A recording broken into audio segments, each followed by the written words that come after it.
Bueno, yo creo que ya es hora de dar inicio honrando a las personas que han entrado puntuales. Ante todo, muy buenos días a todos los miembros que están conectados, participando. La Asociación de Oficiales de Cumplimiento de Panamá y el Comité de Capacitación, quien organiza estas excelentes capacitaciones que estamos llevando. Le damos pues la bienvenida a esta maravillosa e innovadora capacitación denominada Los nuevos retos de prevención del blanqueo de capitales y financiamiento del terrorismo, pero desde el enfoque del metaverso, nómadas digitales y redes criminales profesionales, de la mano de Sergio Reyes. La verdad, Sergio, como comentábamos previo, estoy muy emocionada de esta capacitación. Estoy seguro que a todos nos va a servir muchísimo para dar pie a lo que ya no decíamos que era futuro, pues pero ya está aquí, ¿no? Entonces, conociéndote un poquito para lo que estamos todos aquí, Sergio es su director de Infolab, blog especializado en la prevención del lavado de activos y financiamiento del terrorismo, fraude y corrupción, ganador del premio de la Oficina de Naciones Unidas contra la Droga y el Delito en el 2022, a la mejor estrategia audiovisual para generar conciencia sobre los riesgos del lavado de activos, financiamiento de terrorismo en las empresas, periodista y magíster en la comunicación digital con formación complementaria en el análisis de información económica. Sergio tiene una experiencia de alrededor de 12 años en la prevención del lavado de activos y financiamiento del terrorismo a través de su rol como periodista y asesor en las firmas de Lozano Consultores. Después, como editor general y subdirector de Infolab. Ha publicado más de 2.500 artículos informativos para los oficiales de cumplimiento y profesionales en la gestión de riesgos, del lavado de activos y financiamiento del terrorismo. Hecho que lo convierte en el principal autor latinoamericano de publicaciones en esta materia. Su especialidad ha sido los reportes acerca de señales de alerta, sectores y jurisdicciones de riesgo, tipologías, listas internacionales y segmentación y perfilamiento de clientes, entre otros temas. También ha sido conferencista en congresos y foros internacionales y ha participado en diversos proyectos de consultorías en empresas obligadas a gestionar el riesgo de lavado de activos y financiamiento del terrorismo. Bajo su liderazgo en Infolab, se ha posicionado como el blog más importante de Latinoamérica en prevención del lavado de activos, fraude, corrupción, financiamiento del terrorismo. En el blog cuenta con más de 730,000 usuarios únicos anuales y concentra su audiencia en Colombia, México, Perú, Estados Unidos, Panamá, Ecuador y entre otros países. Sergio, la verdad que bienvenido. Las preguntitas antes de comenzar para orientar un poco las vamos a hacer en el chat especializado de preguntas y respuestas que tenemos todos. Está el chat regular y el otro de preguntas y respuestas para poder atenderlas oportunamente y se van a llevar al final para pues poner atención y no perder entonces la línea de la conferencia. Entonces, Sergio, cuando quieras, la verdad, pues iniciamos. Muchísimas gracias, Bianca, Lorena, a Candelario y a todas las personas que integran y lideran este tipo de actividades desde Asocupa. Para mí personalmente y para nosotros en Infolab es un verdadero honor, es un privilegio poder participar esta mañana en esta actividad que ha generado tanta expectativa, tanto interés, ¿no? Porque pues por supuesto pretendemos abordar nosotros temas novedosos, temas de los que regularmente no hablamos, quienes trabajamos en la prevención del blanqueo de capitales y de la financiación del terrorismo. Me alegra muchísimo que tengamos esta nutrida asistencia en la mañana de hoy y que tengamos ese entusiasmo inicial, porque eso por supuesto nos va a permitir abrir un poco la mente para facilitar la comprensión de estos fenómenos que a mi modo de ver son, además de interesantes, pues tienen un impacto realmente muy práctico y un impacto directo en el trabajo que todos nosotros realizamos a diario en nuestras organizaciones. Ya Bianca tuvo la deferencia de presentarme. Contarles también que, pues justamente hasta donde conocemos, como el principal autor de artículos relacionados con prevención de blanqueo de capitales y financiamiento del terrorismo, pues estoy adelantando gestiones para certificar eso ante los Guinness Records. Entonces, muy seguramente pronto tendremos noticias sobre ese particular. Sin más, pues vamos a dar inicio a esta presentación. Hemos titulado, que hemos denominado los nuevos retos de prevención de blanqueo de capitales, financiamiento del terrorismo, asociados, por supuesto, al metaverso, a los nómadas digitales y a las redes profesionales de lavado de dineros. Esta conferencia la vamos a dividir en 3 partes. En la primera vamos a hablar un poco sobre esas dinámicas laborales nuevas asociadas a la realidad digital que podrían generar un riesgo de blanqueo de capitales y cómo podemos nosotros comenzar a gestionar ese riesgo identificado. Luego vamos a hablar, vamos a llegar al nudo de la conferencia hablando sobre el metaverso, vida virtual y dinero. ¿Qué es el metaverso? ¿Cómo funciona? ¿Cómo se está construyendo? ¿Cuáles son los eventuales y potenciales riesgos que podríamos identificar en ese escenario? Y finalmente, vamos a hablar sobre los profesionales del lavado de dinero. Esta era digamos, el esquema inicial que tenía previsto, pero voy a hacer un giro para comenzar un poco hablando sobre los profesionales del lavado de dinero.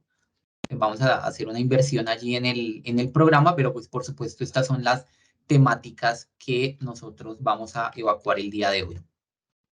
Pues somos oficiales de cumplimiento y tenemos un trabajo que todos los días está sujeto a cambios. Y todos los días estamos, digamos, de alguna manera expuestos a sanciones, todos los días estamos expuestos también a los lavadores. Tenemos una carga, digamos, de trabajo muy amplia, muy grande. Recién con Bianca conversábamos un poco y ella me hacía la pregunta y me decía, Sergio, pero estamos con FATCA, no hemos salido de criptoactivos y llegas tú y nos vas a hablar de metaverso. Sí, sí, aunque pretendo no solo introducirlos a este mundo, sino también tratar de plantear algunas soluciones. Y es, digamos, un fenómeno al que todos los oficiales de cumplimiento, pues, digamos, se enfrentan, que ante las nuevas dinámicas, ante la evolución acelerada de la tecnología, ante fenómenos migratorios, ante la llegada de nuevos actores a las diferentes economías, pues, por supuesto, nosotros tenemos que estar actualizándonos permanentemente. Pues bien, en el siglo XIV, en el siglo XIII, las personas que habitaron el mundo en ese momento particular de la historia, pues tenían, digamos, unas vivencias, tenían una rutina diaria, tenían unas costumbres, y para esas personas, ese fue su presente. Ellos no sabían que lo que estaban viviendo posteriormente se iba a conocer como la Edad Media. Ese era el presente que ellos tenían, básicamente. De manera que instituciones como las que habitaron esa época, la Inquisición, las conquistas de nuevos territorios, las guerras territoriales, pues hacían parte de su día a día y esa era su realidad. Ellos estaban inmersos, por supuesto, en esas rutinas y solo años después, a través del trabajo de sociólogos, historiadores y antropólogos, fue pues que nosotros en esta edad contemporánea le asignamos el apelativo de Edad Media a esa época. Pues nosotros, y por supuesto esto aplica para todos los seres humanos, vivimos un presente, y este presente nuestro, el de la cuarta revolución industrial, muy seguramente en unas décadas va a tener algún tipo de denominación como en su momento lo tuvo esta época de la Edad Media. Y lo interesante desde un punto de vista pues, sociológico y antropológico es que las personas que habitamos un determinado momento de la historia humana pues muchas veces no somos conscientes de los cambios y de las evoluciones y de las transformaciones que ocurren durante nuestra vida. De alguna manera naturalizamos y normalizamos esos enormes cambios. Yo, digamos, he tenido la oportunidad de conversar con muchísimas personas y, por ejemplo, hay oficiales de cumplimiento que me dicen, mire, hace 15 años era impensable hablar de Bitcoin, de una criptomoneda que no iba a estar respaldada por ningún banco central, que, digamos, muchas personas no iban a entender y que iba a tener un valor de mercado de miles de millones de dólares en la actualidad, que iba a ser un vehículo de inversión o de especulación también. Entonces, nosotros estamos, digamos, viviendo una época de cambios, pues por supuesto, muy acelerada. Entonces, inicialmente la idea es abrir un poco la mente hacia estos cambios de paradigma que estamos viviendo en la actualidad y entender que por vivir esta época y por ser nosotros en este momento particular de la historia oficiales de cumplimiento, pues tenemos que adaptarnos y estar permanentemente pues en un proceso de capacitación, de transformación, de entendimiento, de apertura que nos permita entender todos estos fenómenos. Y uno de esos fenómenos de nuestra era, pues es el surgimiento de redes profesionales de blanqueo de capitales. Anteriormente, o actualmente todavía se ve esa dinámica de trabajo, pues las organizaciones criminales tenían alas o tenían estructuras internas que les ayudaban a facilitar el blanqueo de sus recursos o el ocultamiento o la canalización hacia diferentes actividades.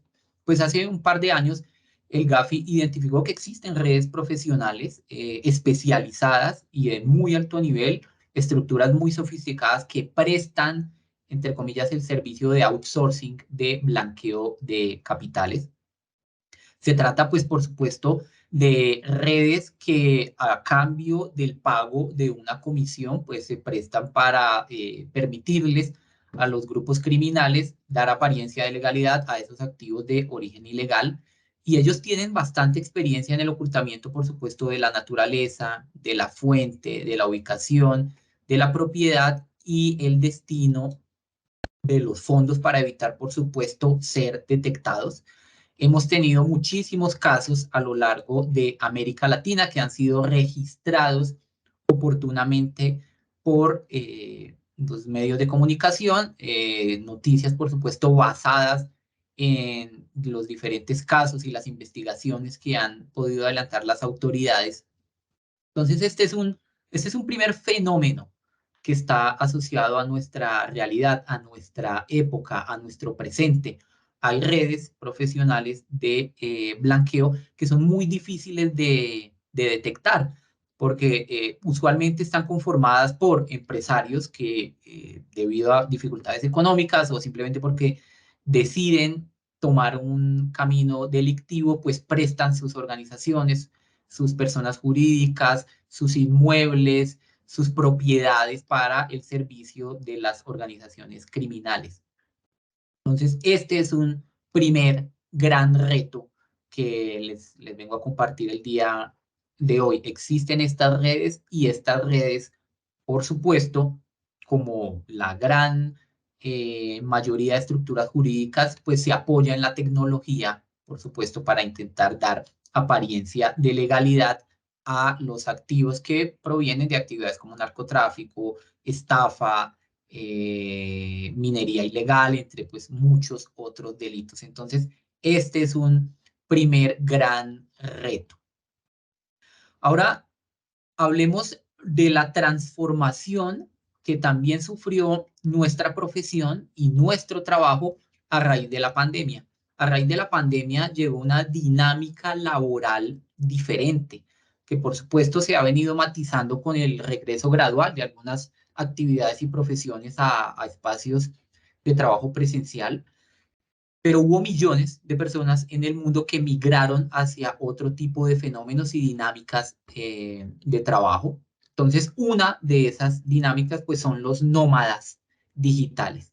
Para las personas que no conocen el término, pues básicamente un nómada digital es un profesional que se traslada a diferentes lugares del mundo y desde allí pues cumple con sus funciones. Son personas por lo general jóvenes que desempeñan diferentes trabajos, sobre todo en el campo de la tecnología, y pues eso por supuesto tiene unos impactos interesantísimos en la gestión de riesgos que nosotros debemos realizar. Según la Organización Internacional del Trabajo, aproximadamente 23 millones de personas transitaron por el teletrabajo en América Latina y el Caribe a raíz de la pandemia. Y esa pandemia fue un salto inesperado hacia el futuro, es decir, aceleró un escenario cambiante de ejercicio laboral y eso por supuesto trae unos desafíos que como región pues nosotros debemos afrontar. Es una realidad. Hoy hay, digamos, una masa importante de personas que están teletrabajando, que se han convertido en nómadas digitales y pues debemos, digamos, entender esto hacia qué va.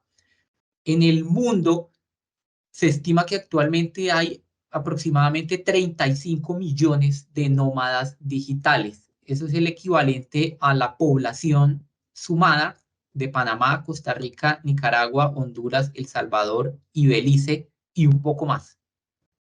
Entonces estamos hablando de una masa muy importante de personas que están dedicadas a esta actividad o a este tipo de ejercicio laboral. Y aquí la pregunta es, ¿sabíamos nosotros qué son los nómadas digitales? ¿Cómo funcionan? ¿Cuáles son sus características? ¿De qué manera podemos perfilarlos? A esto se suma el uso de la tecnología para, de alguna manera, enmascarar la presencia de un usuario en la Internet. Seguramente algunos de ustedes saben que es una VPN, otros posiblemente no lo sepan, pero una VPN es básicamente una función tecnológica que me permite a mí como usuario enmascarar mi ubicación. Entonces, esto se usa, digamos, uno de los usos legales que tienen las VPNs es, por ejemplo, un usuario que quiere comprar un tiquete aéreo más económico, más barato para viajar a los Estados Unidos, pues esa persona lo que hace es que a través de una VPN enmascara su dirección IP para que los servidores entiendan que él está ubicado en los Estados Unidos y en ese país se ofrecen tarifas más baratas que las que eventualmente se pueden ofrecer en Panamá, en Costa Rica, en Guatemala o en Colombia. Y por esa vía, digamos que engaña a los servidores, dice que está en una jurisdicción cuando en realidad está en otra para obtener, digamos, en este caso, una tarifa preferencial, una tarifa diferenciada para adquirir un bien o un servicio. Las VPN, por supuesto, también funcionan para enmascarar el origen, para enmascarar la ubicación en tiempo real que pueda tener una persona. Entonces, esta es otra, digamos, dinámica que puede tener un impacto importante en nuestra función de cumplimiento. Hoy en día, las VPN, por supuesto, son herramientas y son funcionalidades que usan los nómadas digitales y muchos teletrabajadores, por supuesto, para sus funciones diarias. Y eso claramente tiene un impacto directo en nuestras funciones, asociado sobre todo al factor de riesgo jurisdicción, el cual parece estarse desdibujando y perdiendo validez en medio de esta dinámica digital y de, digamos, por lo menos desde un punto de vista tecnológico, parecemos estar asistiendo a un fenómeno de borrado de fronteras. Costa Rica, Panamá, Brasil, Colombia y otros 35 países del mundo ya ofrecen visas para los nómadas digitales. Es decir, este ya es un tema que está regulado, es un tema que ya está aprobado por los gobiernos. Tan solo en Estados Unidos se estima que hay 10 millones de nómadas digitales y casi la totalidad de la Unión Europea ofrece este tipo de visados. De manera que nosotros, desde nuestras organizaciones, podemos hoy estar teniendo clientes, contrapartes, proveedores y incluso socios, ¿no? Que son nómadas digitales. Conocemos nosotros, digamos, cuáles son las características regulatorias que tienen que cumplir estas personas para ejercer este ejercicio. Tenemos datos para perfilarlos. Fíjense que los gobiernos, por ejemplo, de nuestros países, para el caso particular de Panamá y de Colombia, pues ya ofrecen, digamos, este tipo de permisos para trabajar. Y lo interesante es que la mayoría de los trabajos que hoy tienen una alta demanda y que esa demanda se va a seguir potenciando, pues tienen que ver con tecnología. Y estos nuevos cargos asociados a la tecnología son los que ejercen los nómadas digitales. Los nómadas digitales son especialistas en transformación digital, son expertos en Big Data, son especialistas en el Internet de las cosas, saben de ciberseguridad y prestan sus servicios, digamos, sobre esta gestión de riesgos. Trabajan en fintech, saben de machine learning, son personas que desarrollan aplicativos y soluciones basadas en la inteligencia artificial, son hackers éticos, se desempeñan en marketing digital y comunicaciones. Entonces, ¿ante qué estamos? Estamos ante una explosión de profesiones asociadas al entorno digital que cada vez están menos arraigadas a jurisdicciones específicas y bien pagadas, además. Entonces, estamos ante personas que hoy están trabajando desde Bali, o están trabajando desde Filipinas, o están trabajando desde Malta para una empresa que está en nuestros países, recibiendo pagos en esas jurisdicciones, trasladando ese dinero a la jurisdicción de origen, que en este caso hipotético pues sería Panamá, y esa persona al cabo de 2 o 3 meses va a estar enviándonos digamos, recursos desde Rusia, desde Sicilia, en Italia, desde Grecia, y va a tener, digamos, una movilidad muy amplia. ¿Qué ocurre en aquellos casos en los que un nómada digital, por ejemplo, de origen panameño, que se traslada a Bali, envía recursos? Tenemos nosotros mapeado ese riesgo, tenemos nosotros al nomadismo digital al menos como una actividad dentro de nuestros modelos, o existe alguna actividad previa que ya tengamos caracterizada y que pueda adaptarse al nomadismo digital. ¿Cómo realizaremos la gestión de riesgo con esta población o con segmentos similares? Segmentos que no conocen fronteras, segmentos que no tienen un arraigo para nosotros, muy seguramente como profesionales en gestión de riesgo, con una formación estructurada, con una experiencia previa muy amplia, que por supuesto nos concede grandes conocimientos, pero que también nos limita, pues posiblemente no sea tan fácil comprender cómo una persona capacitada y formada encuentra en el nomadismo y en la movilidad permanente un estilo de vida agradable. Pues así es, y así funcionan, y así operan, y así trabajan, y así aparentemente son felices. De manera que tenemos nosotros que comprender que esta es una dinámica que no solo se ata a los nómadas digitales, sino pues hay otra serie de ejercicios laborales y de dinámicas a las que tenemos que prestar atención. ¿Qué haremos nosotros con aquellos nómadas digitales provenientes, ellos o sus recursos, de jurisdicciones de riesgo? Filipinas está en la lista de riesgo del Grupo de Acción Financiera Internacional, GAFI. Y es uno de los centros, es uno de los países más atractivos para los nómadas digitales. Entonces, ¿qué hacemos nosotros con las transacciones, con los giros, con las transferencias que vienen de esa jurisdicción? ¿La vamos a calificar como de riesgo?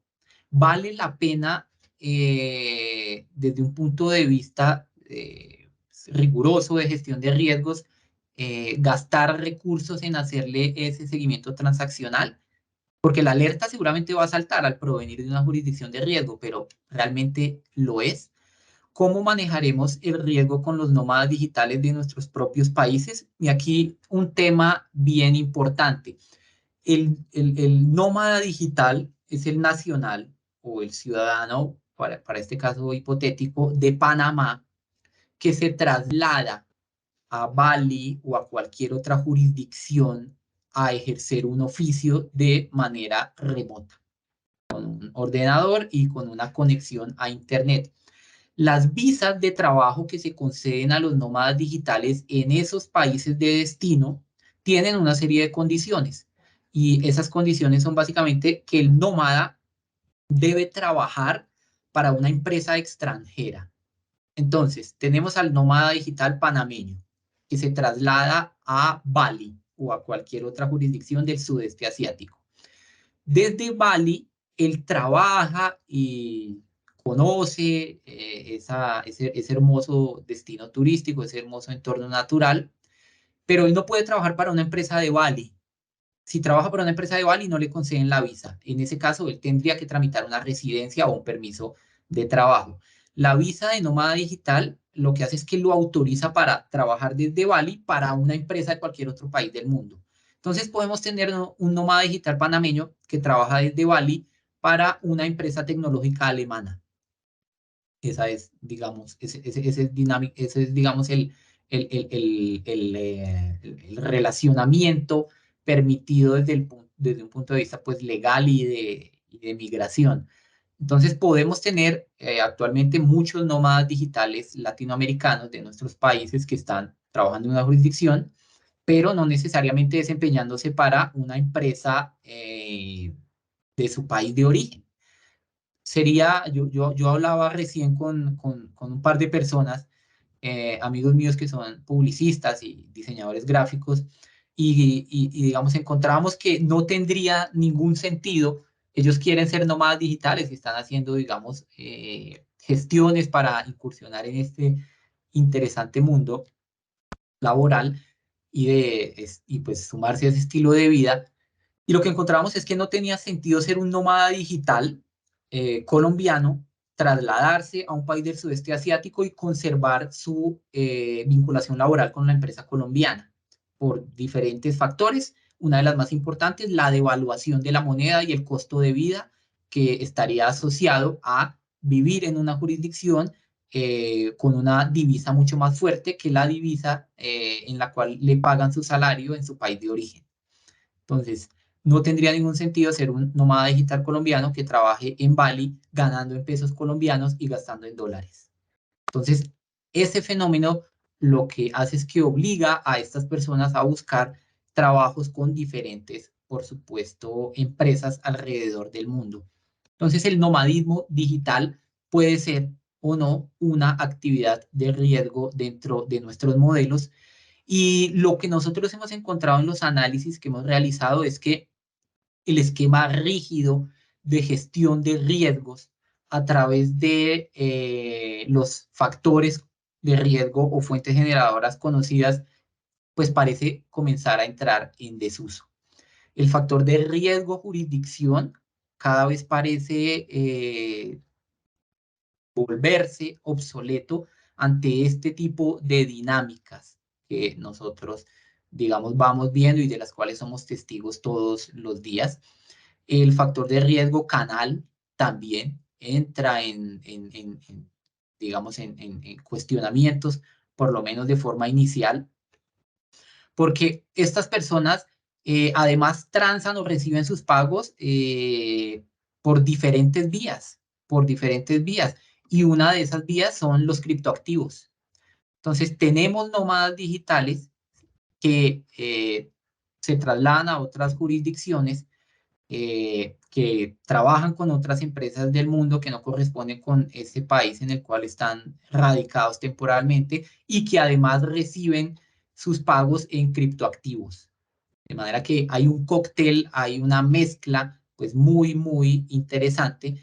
Y claro, el riesgo comienza a hacerse latente cuando esa persona, por supuesto, a través de un tercero o por ellos mismos, a través de un entorno remoto, pues comienzan a realizar inversiones o negocios o movimientos a través de sus cuentas en Panamá o a través de las empresas inmobiliarias panameñas si quieren adquirir un apartamento. Entonces, ¿cómo podremos nosotros identificar de manera clara el origen de los fondos si resulta que esa persona no tiene registros, al menos inicialmente, porque el dinero viene de una wallet que recibió a su vez de una startup que funciona en Reino Unido y que a su vez tiene su matriz en Suiza? Entonces, ahí, digamos, nosotros tenemos bastantes retos por entender, y es muy importante a mí,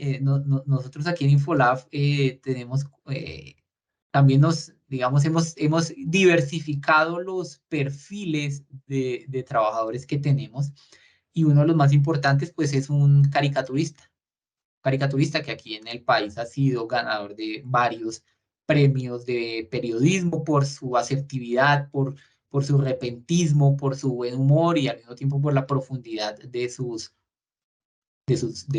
trabajos.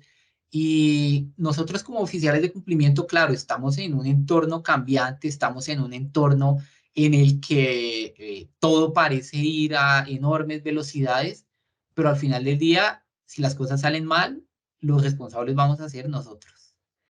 Entonces es muy importante saber que no sé si nos enfrentamos, pero tenemos al frente un escenario con criptoactivos, tenemos un escenario con inteligencia artificial, tenemos un escenario con algo de inteligencia financiera que también se está hablando y se está moviendo mucho. Estamos ante un escenario de dinámicas laborales cambiantes, que es una realidad. Entonces, si nosotros seguimos atados a los viejos modelos y al viejo manual que tenemos implementado en nuestras organizaciones desde hace 5 o 10 años, pues muy seguramente lo que vamos a hacer es exponer a nuestras organizaciones a un riesgo mayor. Otro elemento que es muy interesante de ver con los nómadas digitales es que desde un punto de vista puramente económico, pareciera ser que esa dinámica laboral lo que hace es propender por la informalidad, porque en este tipo de relaciones laborales no existen contratos de trabajo formales y rígidos como los que nosotros conocemos. Básicamente esas vinculaciones son por resultados, por proyectos temporales que pueden o no ser renovadas. Entonces, eso hace, por supuesto, que tengamos mucha menos información con la cual trabajar y mucha menos información para perfilar a nuestros clientes o a nuestras contrapartes, en este caso concreto y particular. Y como si los nómadas digitales no fuesen un fenómeno lo suficientemente nuevo y distinto, pues ahora hablemos del metaverso. Muy seguramente ustedes han escuchado o han leído diferentes opiniones sobre el metaverso. Pues yo soy un entusiasta de la tecnología, y con este tema, como en muchos otros, muy seguramente ustedes van a encontrar personas muy entusiastas como yo que les van a describir en qué va a consistir esto, porque hoy todavía se está construyendo, no es una realidad, no está terminado, eh, pero yo creo firmemente por la formación y la experiencia que tengo en que pues esto hacia allá vamos. Pero también muy seguramente ustedes van a encontrar personas que van a decir que esto no se va a lograr, que esto es humo, que a esto no hay que prestarle atención. A mí particularmente me ocurrió hace algunos meses cuando tuve la oportunidad de hacerle una entrevista al director de comunicaciones y de marketing de el segundo o tercer banco más grande que tenemos nosotros en Colombia, que tiene presencia en diferentes países de Centroamérica. Y esta persona me decía que no creía que esto fuese una realidad.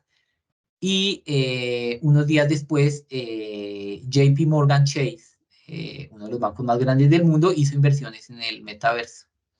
Entonces, De eso se trata, la invitación es a abrir la mente y tratar de entender en qué consiste esto.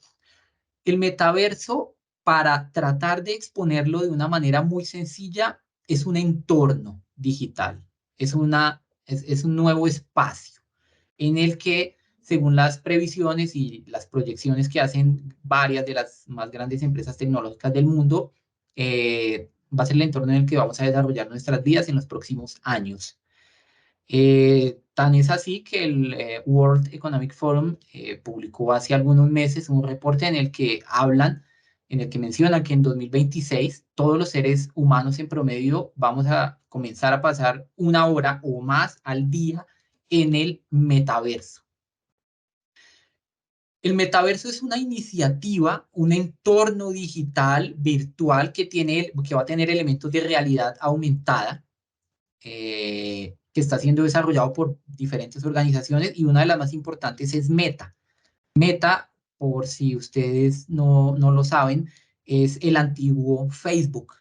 Facebook hace algunos meses se transformó como organización y dejó de ser Facebook desde muchos puntos de vista y se convirtió en Meta, porque sus directivos están convencidos de que el entorno digital del futuro es el metaverso. El metaverso, si queremos entenderlo, podemos compararlo con un videojuego de inmersión. Es un entorno completamente digital en el que los seres humanos vamos a pasar muchas horas de nuestras vidas. Vamos a trabajar allí, vamos a estudiar allí, vamos a generar ingresos allí y vamos a consumir allí. Nosotros a través de un avatar o nosotros a través de elementos como las gafas Oculus u otro tipo de elementos inmersivos que nos permiten disfrutar, por supuesto, que nos van a permitir disfrutar de una mejor experiencia.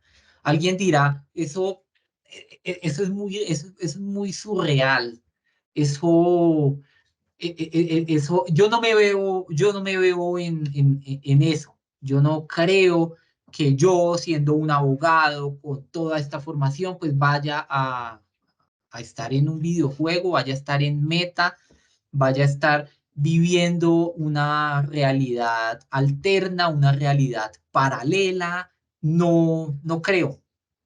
Pues yo les traigo unos datos que seguramente los van a poner a pensar.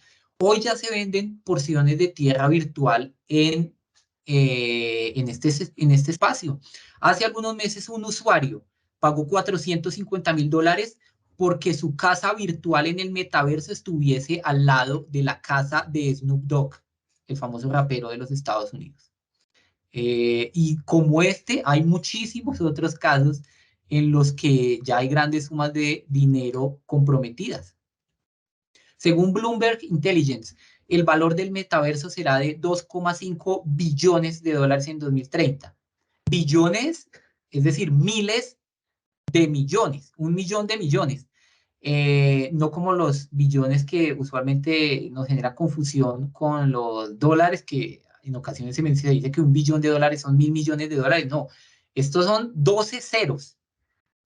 2,5 billones de dólares se prevé que sea el valor del metaverso para el año 2030, y hoy ya es de 500.000 millones de dólares. Hoy, en ese momento, cuando estamos hablando. En el metaverso vamos a ver la presencia de los tokens no fungibles o NFTs. Básicamente son certificados digitales de autenticidad mediante o basado en la tecnología de cadena de bloques. Esto es interesantísimo porque la tierra que Bianca seguramente va a comprar en el metaverso va a tener como soporte legal un NFT. No va a tener casi con seguridad una escritura de propiedad en el metaverso. El NFT básicamente va a ser un certificado digital en el que ella, por supuesto, va a poder soportar su propiedad en ese escenario virtual. Y básicamente un bien no fungible, pues es aquel que no se agota con su uso, como un alimento, por ejemplo, que no puede ser reemplazado como una prenda de vestir, y que pues tampoco es sustituible. ¿Esto qué quiere decir? Que la propiedad que tiene Bianca al lado, o Lorena, al lado de la casa de su artista favorito en el metaverso, nadie más la puede comprar. Simplemente es un espacio único, irrepetible, que no puede ser además falsificado. Los NFTs pues son certificados digitales casi imposibles de falsificar. Entonces, habrá personas que tal vez duden de la llegada o de la inmersión o del boom del metaverso. Y para esas personas, un poco el mensaje sería: perfecto, puede que tengan razón, puede que el metaverso, ese gran escenario en el que que hoy ya cuesta 500.000 millones de dólares, no sea una realidad, y puede que eso no los convenza. Pero lo que sí es cierto es que las tecnologías asociadas a ese metaverso sí que van a ser parte de nuestra realidad. Y las NFT son una de ellas. Entonces, mis queridos amigos y amigas, posiblemente en unos meses dejemos de hablar de escrituras, de bienes de propiedad en papel que tenemos que ir a certificar ante un ser humano que le pone un sello, y que nos implica un traslado, y comencemos a hablar de NFTs. Interesantísimo además que en el metaverso, adivinen cuál va a ser la principal divisa. No va a ser el balboa, no va a ser el peso colombiano, no va a ser el real brasileño, casi con seguridad, tampoco el peso argentino, que pasa por momentos de enormes dificultades, sino que van a ser los criptoactivos. Bitcoin, Litecoin, Dogecoin, Ethereum, Ripple, entre muchísimos otros. Esta va a ser la moneda de cambio en la que se va a transar en el metaverso. Y si nosotros no conocemos como oficiales de cumplimiento qué son los criptoactivos, cómo funcionan, cuál es el ecosistema asociado a los criptoactivos, y encima de eso le agregamos metaverso y le agregamos nómadas digitales, pues digamos, vamos a estar en, digamos, un tema, digamos, bien retador. Yo conozco el caso aquí en Colombia de un par de oficiales de cumplimiento que ya no buscan la certificación internacional como profesional. Dos casos concretos que, claro, no son una muestra representativa, pero para mí son muy reveladores. Yo conozco dos oficiales de cumplimiento aquí en Colombia que me dijeron: mira, este año no voy a renovar mi certificación internacional como profesional en lavado de dinero. Este año lo que voy a hacer es invertir el dinero de capacitación que me dan en mi organización para aprender sobre programación. Ese es el nuevo idioma, ese es el nuevo lenguaje que yo tengo que hablar. Así como yo tuve que aprender a hablar inglés para entenderme y para crecer en mi carrera profesional, hoy tengo que hablar otro idioma, y es el lenguaje de programación. Muchos oficiales de cumplimiento, otros diferentes a estos dos que les mencioné, pues que, digamos, tomaron la decisión de ya no certificarse más en gestión de riesgo de lavado de activos, sino entrar a ese entorno digital para comprender cómo funciona y aplicar esos conocimientos a su cargo de gestión de riesgos. Ellos no se van a volver minadores de Bitcoin, ni se van a volver ethical hackers, no. Siguen siendo oficiales de cumplimiento, pero con una formación completamente diferente. Hay otros que están capacitándose en temáticas como criptoactivos, por ejemplo, pero criptoactivos desde el origen, eh, y han comenzado a ir a estas convenciones y a estos espacios de formación en los que se habla de tecnología.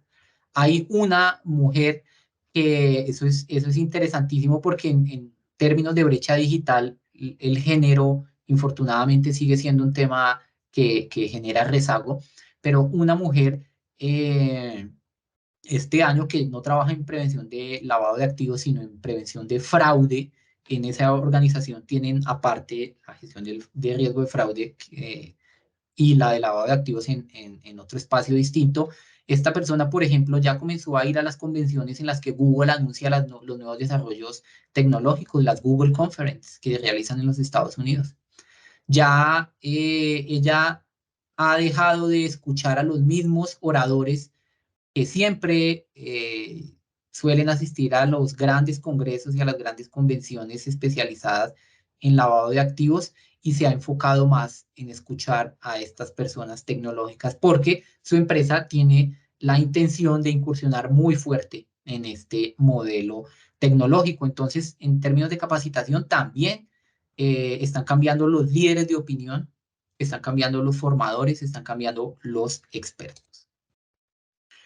En promedio, según el World Economic Forum, una persona hoy, pasa casi 7 horas al día conectada a Internet. Hoy. El metaverso nos va a ofrecer un escenario de inmersión, un escenario mucho más vivencial y más profundo. Si hoy pasamos al día conectados 7 horas al frente de una computadora navegando y llega una organización como Meta y nos dice, oye, esa experiencia está muy esa experiencia es obsoleta, yo te ofrezco algo mejor, mucho más inmersivo, más vinculado a las sensaciones, ¿por qué no? ¿Por qué no lo haríamos? Si hoy ya tenemos la base de que pasamos 7 horas conectados frente a un artefacto tecnológico que al final del día es una extensión de nuestro cuerpo, eso es la tecnología, y si eso nos va a ofrecer mejores experiencias, con toda seguridad, yo creo que muchas personas lo van a tomar. El metaverso va a ofrecer nuevas ventanas de negocio. Recordemos que los valores de las cosas se basan en acuerdos sociales y el objetivo es la atención. Allí donde estén los usuarios deben estar las organizaciones. ¿Por qué una propiedad, por qué un inmueble en la zona de Punta Pacífica, en Panamá, tiene un valor superior al que tiene en otra área? Porque hay un acuerdo social en la sociedad panameña en el sentido de que esa zona tiene un mayor potencial, permite una mayor conectividad con ciertas esferas, con ciertos círculos de negocio, entonces por eso el valor es mayor. Pero la propiedad, en caso hipotético de una oficina ubicada allí, construida con los mismos materiales que tiene otra oficina en otra área, desde un punto de vista contable, pues tiene básicamente el mismo precio, el mismo valor. La diferencia está en ese acuerdo social, en el valor que los seres humanos le damos a las cosas. Porque las organizaciones más importantes del mundo, y ya vamos a entrar en ello, invierten enormes cantidades de dinero en el metaverso porque millones de personas van a estar allí, porque las marcas deben estar donde sus usuarios van a estar y a convivir. ¿Existe un metaverso, Sergio? ¿Cómo se entra? ¿Cómo puedo yo probar eso? ¿De qué manera yo puedo comenzar a involucrarme mucho más? Pues hoy no existe un metaverso unificado. Hoy existen diferentes puertas, diferentes puntos de entrada que se han venido desarrollando. Aquí les puse pues los más conocidos: Somnium Space, The Sandbox, Decentraland, y la, digamos, forma de entrar a este entorno y a esta lógica es a través de, en ese momento, de los juegos de video. Yo también conversé con un oficial de cumplimiento, pues, de una empresa comercializadora de alimentos, y me decía, no quiero entrar en el metaverso porque me voy a enganchar. Esa fue la expresión que me compartió, porque me engancho y ahí me quedo. No porque viera que el metaverso es un espacio que no tiene potencial o un espacio en el que los negocios pues no van a tener futuro, no, porque sabe que va a entrar. Otra persona con la que yo he conversado sobre estos temas me dijo, es que a mí no me interesaría tener esa experiencia inicial en el metaverso a través de un videojuego como Roblox. Le dije, es que el metaverso, ¿qué temas ¿Qué temas son de su interés? No, a mí me encanta la aviación comercial. Ah, bueno, tú sabes que Microsoft tiene un simulador de vuelo, Flight Simulator, que es muy completo y en el que pues, tú puedes hacer simulaciones de despegue, de aterrizajes y de vuelos completos. Sí, eso es metaverso. Eso es metaverso. Hoy una persona al alcance de un clic, escúchame bien, hoy las personas al alcance de un clic pueden comprar un simulador de vuelo y al alcance de ese clic recorrer el mundo desde un avión, desde una aeronave, con los controles que tienen las aeronaves, ajustando el altímetro, ajustando los flaps, todo lo que tiene que ver con la aviación, hoy se puede hacer. Y eso es metaverso, es una experiencia completamente inmersiva en otro entorno y cada vez, pues, por supuesto, se va haciendo mucho, mucho más real, mucho más palpable, mucho más tangible. Entonces, pues es así. Y les cuento, PricewaterhouseCoopers, Adidas y Warner ya han comprado tierras virtuales. Ellos ya tienen tierras virtuales, sobre todo en Decentraland, están haciendo, digamos, bastantes inversiones porque quieren tener esa presencia. No sé si ustedes están familiarizados con una expresión que se usa mucho en psicología del consumidor, que es fear to missing out, que es como más o menos el miedo a quedarme por fuera, el miedo a perderme algo. Eh, es como cuando uno va en una calle y ve que hay 15 personas mirando hacia un punto fijo y la reacción inmediata que todos tenemos es mirar a ver qué ocurre, quién está ahí, ¿será que hay alguien famoso? ¿Será que cuál es el acontecimiento que llama la atención de esas personas? Pues muchas de estas empresas inicialmente por ese miedo a quedarse por fuera comenzaron a invertir y otras tienen, por supuesto, un interés y una estrategia de negocio ya muy, muy estructurada para potenciar el metaverso. Aquí me quedó mal, pero es HSBC, el banco con sede en Londres y que tiene origen en Hong Kong, ya compró también una parcela para bienes raíces. Warner Music está avanzando en tener una mega sala de conciertos en el metaverso.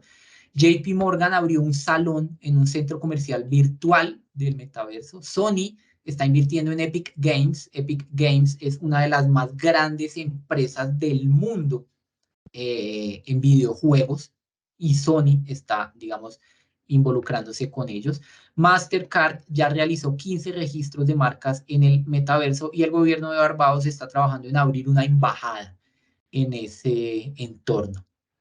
Entonces, ¿qué vemos? Que hay un gran interés en el metaverso, que vemos que muchas empresas entusiastas sobre todo están convencidas de que el metaverso es el futuro. Mark Zuckerberg, reitero, una de las justificaciones que da para el potenciamiento del metaverso es que si hoy ya pasamos muchas horas conectados a la Internet, ¿por qué no aprovecharíamos una tecnología que va a mejorar nuestra experiencia, nuestra inmersión, que va a extrapolar nuestros sentidos? Incluso hay desarrollos tecnológicos que prevén que, por ejemplo, podamos ir a determinados espacios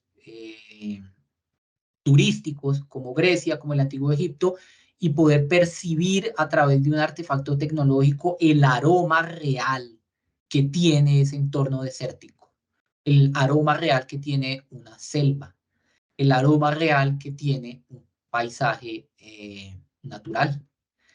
Entonces, estamos hablando de algo que, pues, por supuesto, va mucho más allá de todo lo que tenemos hoy.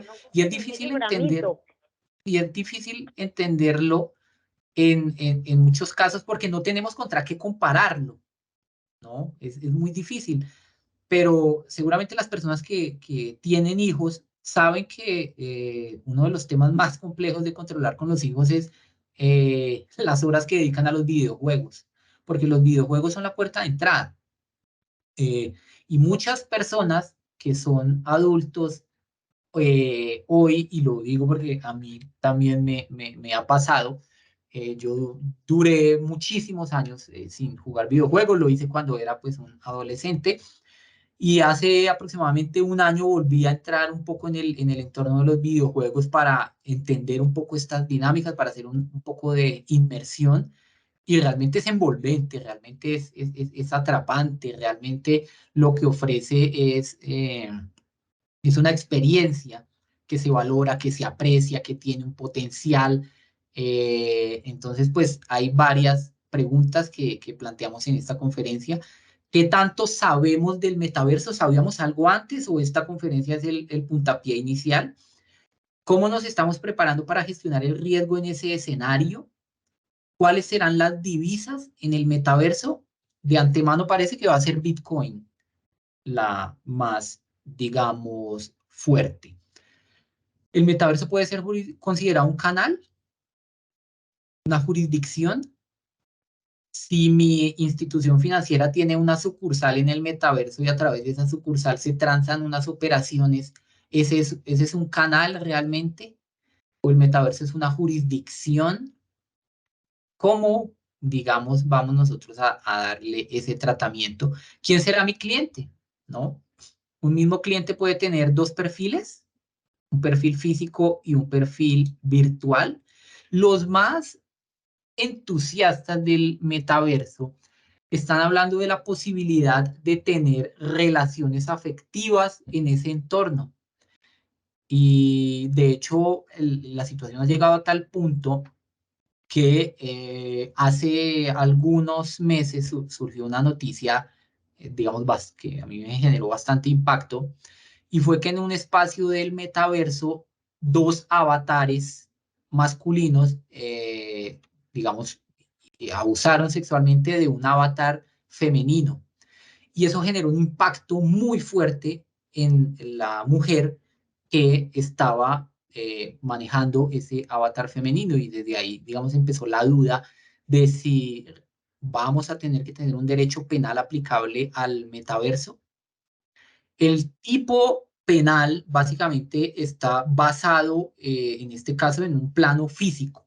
En un plano físico. Para el caso concreto, digamos, de un abuso sexual, pues obviamente para que sea judicializado, pues se tiene que demostrar que la conducta fue típica, antijurídica y culpable y digamos, todo lo que enmarca eso. Pero en el metaverso también puede haber delitos. Y el impacto negativo que esa agresión generó en esta persona fue el mismo que si la agresión hubiese ocurrido en la realidad. El trauma generado fue básicamente el mismo. Entonces, el metaverso es un escenario que claramente ofrece diferentes oportunidades, pero que también representa riesgos, ¿no? Y con toda seguridad, los delincuentes están aprendiendo de metaverso, se están capacitando sobre el metaverso, así como aprendieron y se volvieron expertos en criptoactivos, así como hoy están aprendiendo sobre la inteligencia artificial y están, digamos, comenzando a aprovechar las capacidades que tiene Chat GPT, ¿no? Para cometer sus ilícitos, para prever comportamientos, pues muy seguramente también lo están haciendo con este entorno. Es, a mi modo de ver, un mundo fascinante el que se nos viene. Es un mundo que tenemos que comprender. La invitación que yo les haría es a seguir aprendiendo, seguir capacitándonos. Si en la casa, en sus casas, sus hijos tienen videojuegos, sobre todo Roblox, que es el más sencillo, el más básico, pues pueden aprovechar la oportunidad, mostrarle a sus hijos o hijas que tienen interés en compartir un tiempo con ellos, pedirles que les permitan jugar un par de horas y van adentrándose en este entorno, porque lo cierto es que mirar hacia otro lado, pues parece que no es una opción muy inteligente. Es muy posible que en algunos años así se vean nuestros clientes, así tengamos que gestionar el riesgo basado en una serie de características que se han construido a través del comportamiento que tienen nuestros clientes físicos o virtuales en estos entornos. Se prevé que las personas van a tener casas en el metaverso, van a estudiar, su avatar va a estudiar en el metaverso.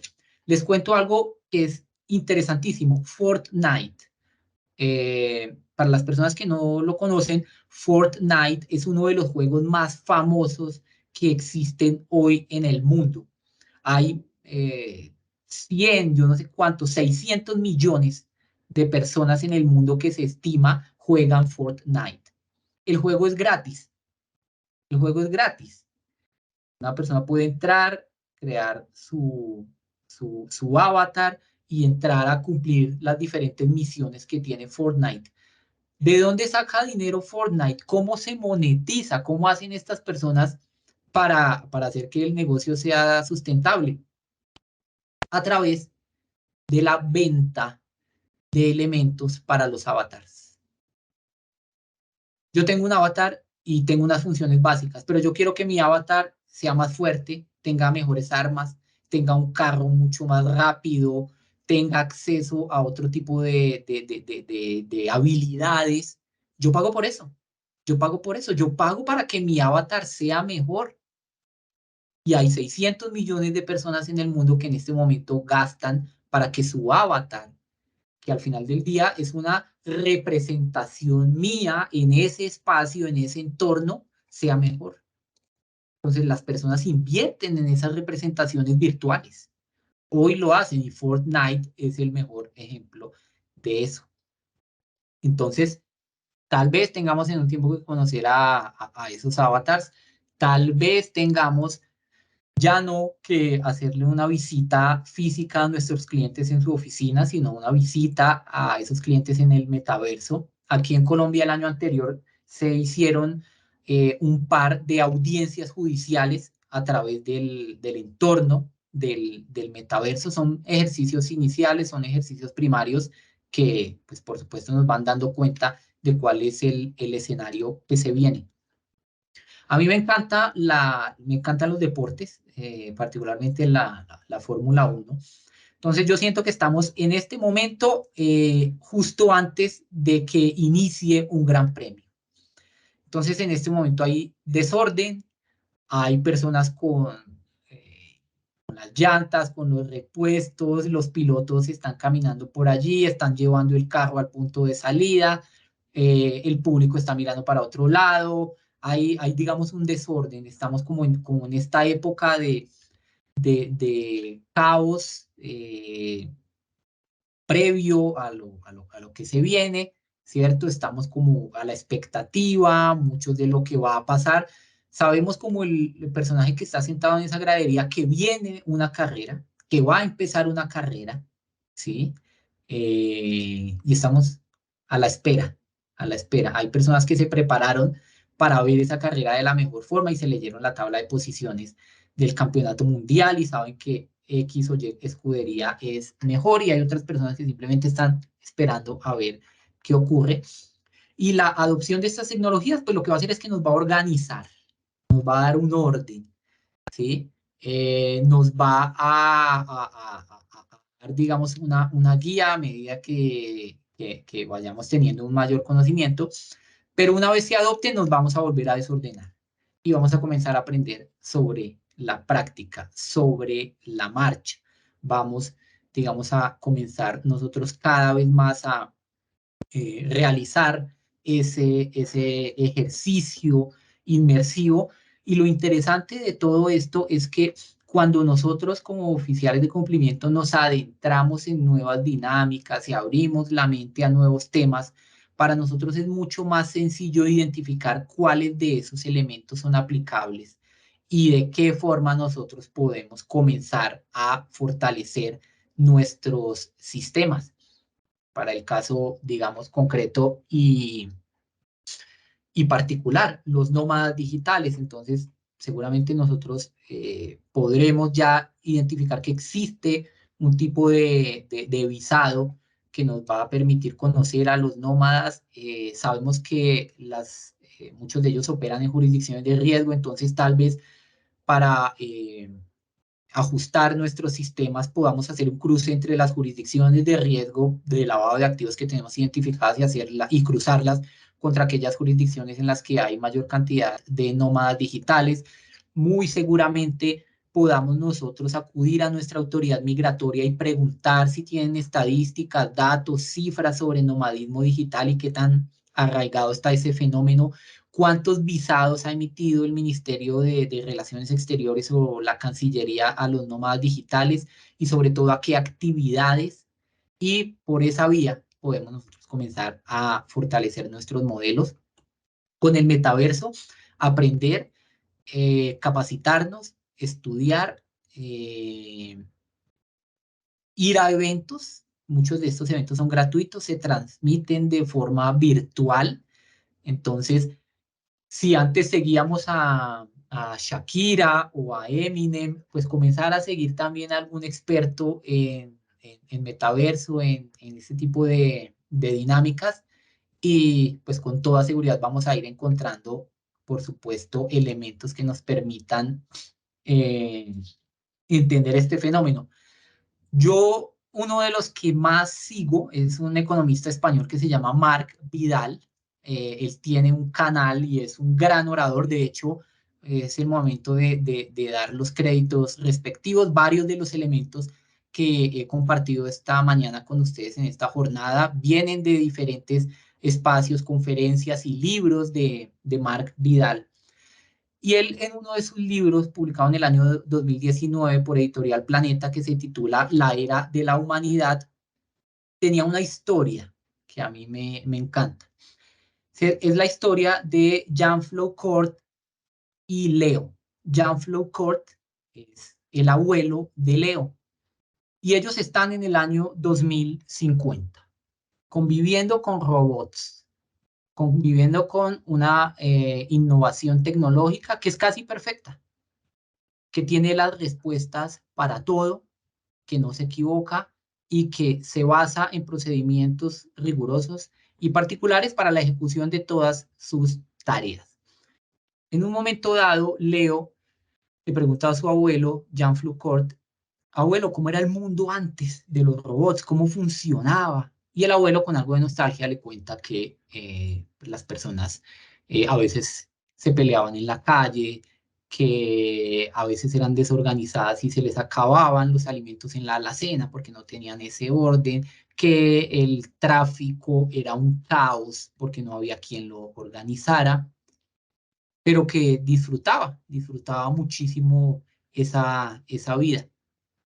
Leo, inquieto y un poco también curioso por esa anécdota y por esas vivencias que le cuenta a su abuelo, pues decide poner a prueba a estas máquinas casi perfectas. Y en ese momento estaban ellos ubicados en un jardín y viene una mariposa que Leo atrapa en sus manos.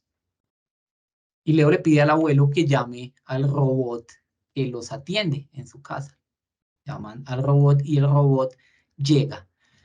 Y Leo le pregunta para probarlo, el abuelo se dará cuenta posteriormente hacia dónde quería llegar Leo. Dime, robot, si esta mariposa está viva o está muerta. El robot, el abuelo, se da cuenta de la argucia de Leo porque sabe que si el robot le dice que la mariposa está viva, Leo va a apretar sus manos y la va a matar para hacerlo que se equivoque. Y si el robot dice que la mariposa está muerta, Leo simplemente lo que va a hacer es abrir sus manos para que la mariposa vuele y demostrarle al menos desde esa lógica juvenil, pues que la inteligencia artificial no es perfecta. El robot se queda pensando durante algunos minutos y al final le dice, Leo, la respuesta está en tus manos. El uso que nosotros le demos a la tecnología depende de nosotros. Al final del día, si la mariposa vive o muere, pues es una cuestión humana, pero es una decisión. Tenemos nosotros una tecnología y unos avances tecnológicos que parecen superarnos en muchos momentos, pero está en nuestras manos no solo el uso que le demos, seguramente los delincuentes ya sabemos qué uso le darán, nosotros podemos darle otro uso, pero en este momento estamos en una etapa en la que la decisión se va a basar en si aceptamos y entendemos hacia dónde casi que irremediablemente nos va a llevar esta tecnología y comenzamos a ser nosotros los pioneros en su comprensión. Esta era la capacitación que hoy tenía para compartir con todos ustedes, contarles que nuestras profesiones están cambiando. Fíjense ustedes hoy que el mayor autor de artículos sobre prevención de lavado de activos no es un oficial de cumplimiento. Es una persona de 34 años que se formó como periodista y que tiene una maestría en comunicación digital.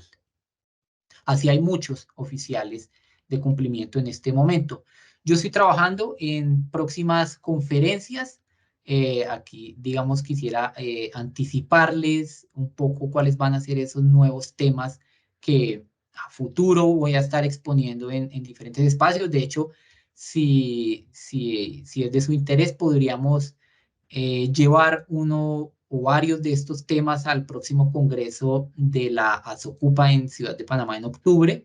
El primero de ellos, pues, es un reporte investigativo que estoy haciendo sobre los casos de uso práctico de la inteligencia artificial en América Latina hoy para la prevención del blanqueo de capitales y la financiación del terrorismo. Esta es una presentación que se está construyendo con base en entrevistas a directores de unidades de inteligencia financiera de todo el continente, a oficiales de cumplimiento, a expertos consultores, a supervisores, para tener un panorama muy claro de cuál es ese uso que le están dando a la inteligencia artificial y de qué manera esos usos podrían eventualmente aplicarse en nuestras organizaciones. También estoy haciendo una investigación sobre las características de la nueva generación de oficiales de cumplimiento en América Latina, porque tenemos una nueva generación de oficiales de cumplimiento. Si ustedes se fijan en las ofertas laborales, el perfil ha ido, digamos, cambiando bastante. Cada vez se demandan nuevas capacidades, nuevas habilidades, nuevos conocimientos.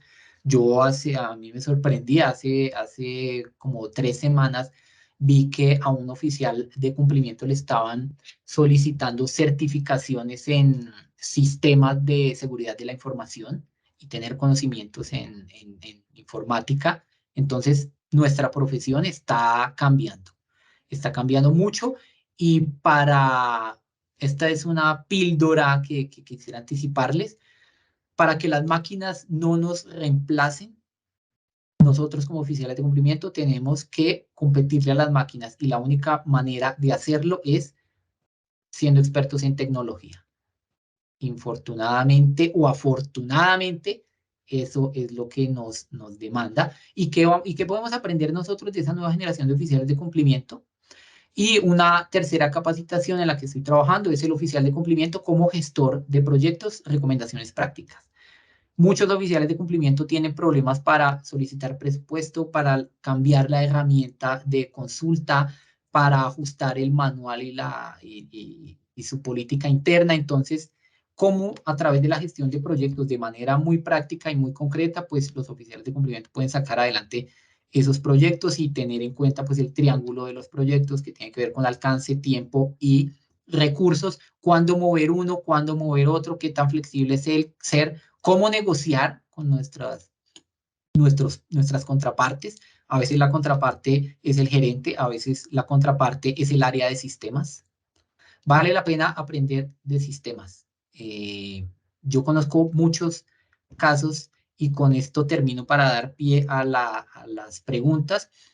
Yo conozco muchos proyectos de oficiales de cumplimiento que han tenido enormes dificultades porque en su gestión el oficial de cumplimiento se tiene que sentar con el jefe de IT y no tiene claro qué pedirle. El jefe de IT comienza a hablarle de los logs, de las capas, del software, de las actualizaciones, de los parches, y el oficial de cumplimiento infortunadamente no está capacitado hoy para comprender eso que le están diciendo, y eso por supuesto va a tener un impacto posterior, y seguramente a ustedes les ha ocurrido también, en el alcance y la efectividad de esas herramientas. Nos tenemos que convertir en oficiales 4.0 porque estamos en la cuarta revolución industrial. A ustedes muchísimas gracias por este espacio. Espero que haya sido de su agrado. Espero no haberlos aburrido ni saturado con estas temáticas que para mí son apasionantes. Espero haberles transmitido algo de ese entusiasmo, y siempre pues dispuesto a interactuar con ustedes a través de este entorno que, fíjense, es virtual, y pues que también podemos llevar a las redes sociales. Muchísimas gracias, y Bianca, entonces quedo a tu disposición. Oye, Sergio, la verdad que es súper interesante.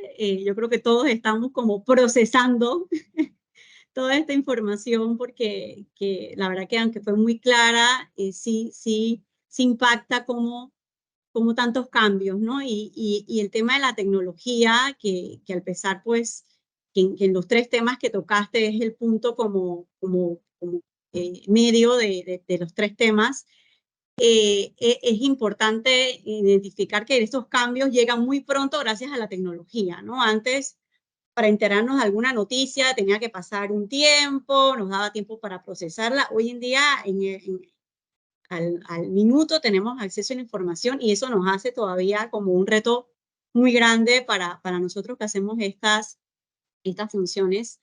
Y como decías tú, tenemos que ser un oficial, ¿no? Con todas. Y a veces eso abruma un poquito porque dice, oye, ¿cómo se supone que voy a hacer todas esas cosas? Y yo lo que creo desde mi experiencia profesional, te digo que sí es cierto que tenemos que tener como una caja de herramientas para poder ir como implementando cosas y estar listos para lo que se nos espera que tenemos que hacer, pero más que todo es la actitud, ¿no? Yo creo que no se espera que seamos perfectos y que sepamos de todo, pero una actitud abierta, una mente abierta, como lo dijiste muchas veces en los temas que trataste, es importante para no ser un agente de bloqueo, sino un agente de cambio, de implementar cosas nuevas en las empresas, y que definitivamente, pues yo creo que a veces ese es el reto principal con nosotros mismos, ¿no? Estar abiertos a que la vida está cambiando, y así mismo van a venir nuevos clientes y demás. Mira, yo aquí no veo muchas preguntas, pero yo sí te tengo algunos comentarios que me interesaría tu opinión. Yéndome un poquito, y creo que estamos de tiempo bien, así que ahí lo vamos viendo, ¿no? Igual Lorena ahí me dice.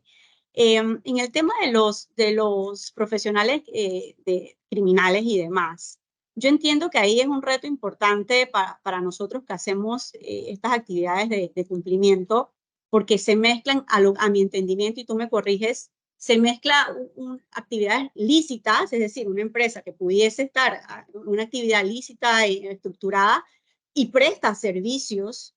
No necesariamente puede ser que solamente es una estructura para poder delinquir, sino que presta servicios para poder que estas organizaciones criminales, a través de sus actividades comerciales XY, pues puedan blanquear el dinero. Entonces, a mí mi pregunta, apenas te estaba escuchando, era, ¿qué tenemos que nosotros hacer, ¿no? Y está siempre lo mismo de que yo he visto una tendencia, yo trabajo en una asesora, y he visto una tendencia en los bancos europeos, donde principalmente se tiene el negocio, es que antes era muy, y pasa mucho en nuestros países latinoamericanos, que la gestión de cumplimiento está muy enfocada en el onboarding, pero hay en los últimos años yo he visto un cambio que está muy enfocado en el ongoing, que es ese seguimiento continuo del cliente. Entonces ahí se pone un poco más compleja el tema de monitoreo de los perfiles transaccionales y demás, porque ya está el cliente adentro y es como un due diligence interno continuo para poder dar seguimiento al cliente. Entonces son como muchas cosas. ¿Qué opinas tú de eso? ¿No? ¿Lo estoy enfocando bien? Creo que también es algo que los miembros que están conectados, igual, si alguno tiene una pregunta en función a esto, también sería bueno Porque yo te escucho y yo digo, Dios mío, o sea, no solo el onboarding, sino que ahora sí se hace un monitoreo, pero yo sí siento que en los últimos 2 años ha habido un cambio brutal en el ongoing, ¿no? Entonces, ¿qué opinas tú de este enfoque o cómo lo estoy viendo? De acuerdo, de acuerdo. Lo abordas muy bien, lo abordas muy bien porque sobre todo de los tres temas que vimos, el de las redes profesionales de lavado de activos es casi que el más inmediato, ¿no? Los otros, digamos, están en proceso, el metaverso, los nómadas digitales o las diferentes dinámicas laborales que pueden traer riesgos a nuestras organizaciones. eh, pero todavía no se materializan tanto como sí se materializa el fenómeno de las redes profesionales. Y de acuerdo, el seguimiento transaccional es, digamos, importantísimo. Varios de los casos que se han identificado en América Latina han sido gracias justamente al trabajo diligente que han realizado oficiales de cumplimiento que han reportado oportunamente esos saltos transaccionales, porque lo que se ha observado en los casos conocidos, hay seguramente muchos que están en proceso de investigación, pero están cubiertos por la reserva judicial, pero lo que se ha conocido en varios de los casos es que llega un punto en el que estas estructuras, digamos, copan toda la capacidad que tienen, porque estamos hablando de enormes cantidades de recursos. Entonces, cuando copan esas capacidades, tienen que comenzar a, entre comillas, crecer su estructura. Entonces, son empresarios que en un tiempo o en un periodo muy corto pasan de tener 2 a 10 empresas y esas empresas a su vez comienzan a mover grandes cantidades de dinero. Entonces, esa, digamos, es una forma de identificar. En estos temas de cumplimiento se usa mucho como una expresión y es que deberíamos tratar de ver el bosque y no tanto los árboles. Entonces, podemos ver nosotros, al menos desde la visión limitada que tenemos como organizaciones, ver a un cliente con sus diferentes, digamos, estructuras y estar haciendo una actualización permanente de esos perfilamientos. Yo he visto casos de instituciones financieras muy grandes y de empresas también no financieras muy grandes que pasan 3, 4 años y no actualizan el perfil de sus clientes. Entonces, digamos, entender que la actualización y los datos están ahí, ¿no? Los datos están ahí muchas veces y no los usamos, sobre todo los que se pueden derivar de la segmentación del factor de riesgo o de la fuente de riesgo cliente. Ahí están. Ahí tenemos, digamos, la forma de extrapolar eso a través de un clustering de árboles de clasificación, de diferentes métodos que con toda seguridad nos van a dar insumos muy importantes para identificar estas redes criminales profesionales. No, y que ahí viene un poco con lo que comentabas tú de la realidad, que eso humanamente no se puede hacer, ¿no? Y es al apoyo de la tecnología y nosotros transmitir internamente nuestras empresas en la cual nosotros pues damos el apoyo en estos roles, de que sin tecnología no, ese seguimiento pues casi que es imposible, ¿no? Sí, sí, El que te sí. va a apoyar es la tecnología y hacia allá vamos, incluso pues hasta los temas de onboarding ya se están tratando con tecnología y demás. Entonces yo creo que esa es la solución, ¿no? Es la herramienta Sí. principal para nosotros. Sí, tienes razón. Yo, por ejemplo, mi hermano Fabián Reyes es oficial de cumplimiento aquí en Colombia. Él tiene 30 años. Él es de esa nueva generación de oficiales de cumplimiento. De hecho, yo llegué a este tema a través de él porque, digamos, el relacionamiento que yo he tenido siempre con contrapartes, colegas, es muy formal, ¿no? Es muy formal, tiene, digamos, cierta dinámica y, y es completamente diferente en este otro entorno, en los grupos de WhatsApp, tienen otro tono, otra dinámica, la apariencia es distinta, son mucho más relajados, mucho más tranquilos con sus temas. Entonces yo llegué a este tema de la nueva generación de oficiales de cumplimiento por él y me he ido adentrando y aprendiendo mucho. Y yo veo, por ejemplo, que muchas áreas de cumplimiento han crecido para vincular ingenieros de sistemas, expertos en DBA, es decir, en bases de datos. Esa es otra tendencia que me parece importante. Las áreas de cumplimiento, muchas, ya, digamos, están dejando de contratar al perfil de profesional en ciencias económicas o administrativas o profesional en derecho y están más buscando ingenieros de sistemas, personas que sepan de programación y me ayuden a armar y montar las herramientas en Python, en R, en Java, en todas estas, digamos, tipos de apoyarnos en estas tecnologías, de manera que pues la integración a nuestros equipos de trabajo de estas personas con toda seguridad va a redundar en el fortalecimiento de nuestros modelos. Y Bueno, ya se está haciendo. ahí nos toca convencer ahí a las empresas que, de la importancia relativa de todo esto. Otro temita que me pareció súper importante, lo del tema de los nómadas digitales, ¿no? Después del COVID, definitivamente eso fue pues un cambio rotundo a las formas, metodologías de trabajo y sobre todo a las actividades laborales, ¿no? Entonces, ahí te tenía una pregunta. Después del COVID y todo este tema de la pandemia, hubieron muchos emprendimientos y personas que incluso dejaron sus trabajos habituales a un emprendimiento y la verdad que lo hacen desde sus casas, pero viendo un poco, o desde su casa, de donde sea, y viendo un poco el tema de los visados y los permisos que los países han estado tratando de regularizar estos temas, sobre todo por los temas fiscales. Eh, ¿Tú crees que un emprendimiento caería sobre un nómada digital? Porque entiendo que tiene unas características que tienes que trabajar para una empresa que sea extranjera. Entonces, los emprendedores, ¿cómo sería eso? ¿No? ¿En qué punto quedaría este perfil de alguien que emprendió, pero sí es independiente, pero sí puede ser un nómada digital? ¿Cómo sería? Podríamos tener el escenario de un nómada digital que es su propia empresa, que hace una gestión de marca personal, básicamente, que ofrece servicios y él es, digamos, básicamente el emprendimiento.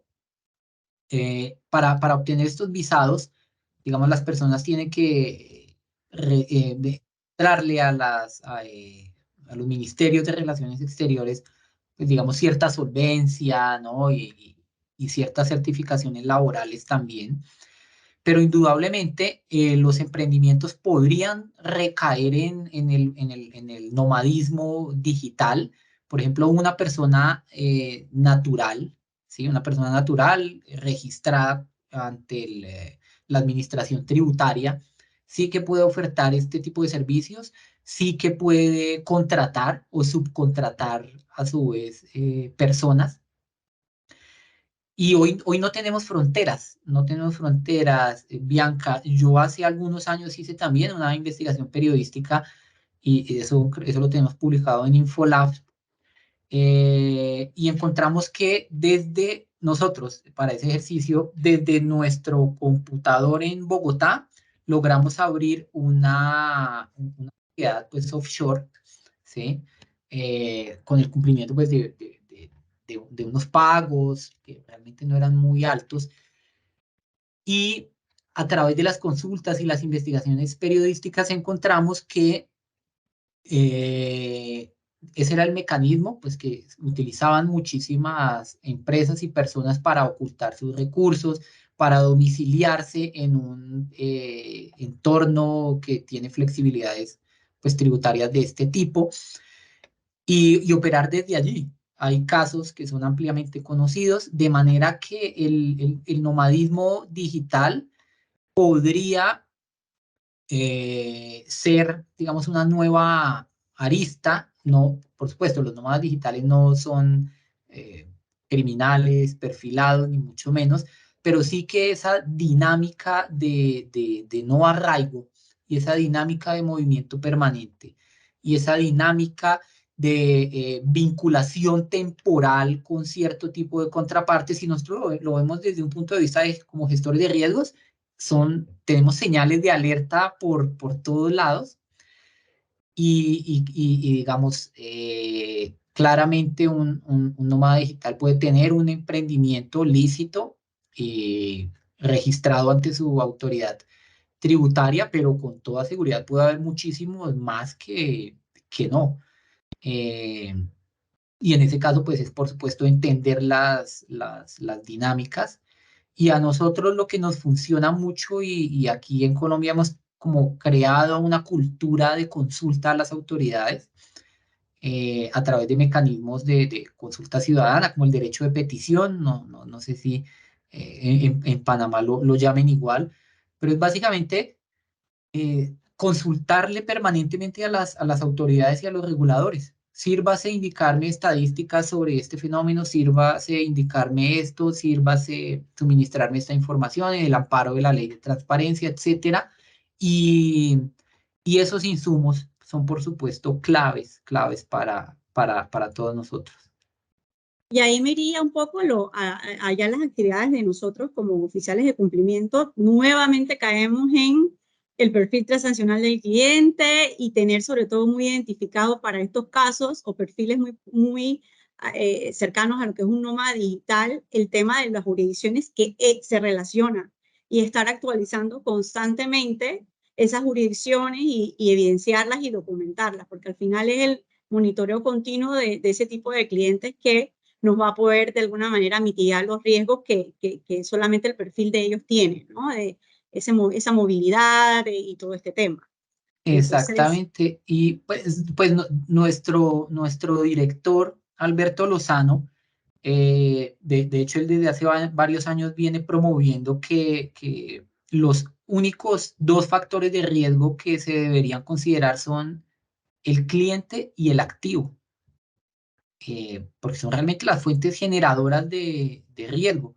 Sí, claro, un lavador puede usar eventualmente un canal, a ver, un cajero automático o una sucursal. Sí, claro, puede, puede pasar por ahí, puede mandar a alguien, pero realmente lo que trae riesgo a nuestras organizaciones es el activo y el cliente. Las demás, y en un escenario en el que vemos una movilidad casi que total y de hecho desaforada luego de la pandemia, ¿no? Luego de ese encierro, de ese confinamiento, pues como que millones de personas salieron por el mundo y han cambiado de domicilios y transformaron sus vidas, etcétera, lo cual es lógico y tiene todo el sentido después de lo que pasó. Pero esos escenarios, sumado al metaverso, sumado a los criptoactivos, sumado a ese ecosistema, pues hace que realmente las jurisdicciones es un fenómeno curiosísimo, ¿sabes? Desde un punto de vista geopolítico, pareciera que las jurisdicciones cada vez y las democracias se tratan de arraigar más en los espacios y entornos territoriales, ¿no? Esto pues también potenciado un poco por los conflictos internacionales, ¿sí? Esto desde el punto de vista político. Los visados siguen iguales, las restricciones, las crisis migratorias que hacen que los países se cierren todavía más, pero al mismo tiempo el entorno y el ecosistema digital está haciendo que esas fronteras se borren en muchos aspectos prácticos. Entonces, entender eso y saber cómo nos encaminamos, pues digamos, realmente la clave en todo esto.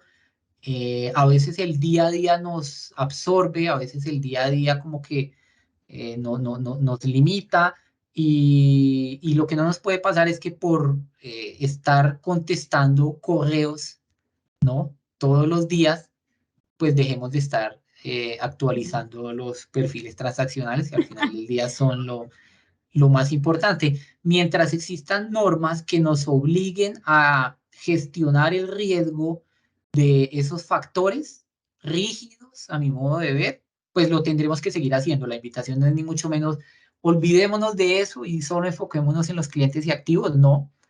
Sigamos cumpliendo con la regulación, pero teniendo claro que hay unos limitantes desde el mismo origen que nosotros tenemos que gestionar. Bueno, Sergio, imagínate que gracias a esta exposición yo en la pandemia eh, fui una nómada digital y no lo sabía hasta ahora. Me agarró de Panamá, fui a una capacitación por 4 meses, ya trabajaba medio remoto y me agarró 9 meses en otro país, ¿no? Entonces digo, bueno, ya probé un poco el nómada digital y me gustó, quiero que sepas. No, Entonces, claro, claro. sí, sí, sí, perdón, dime.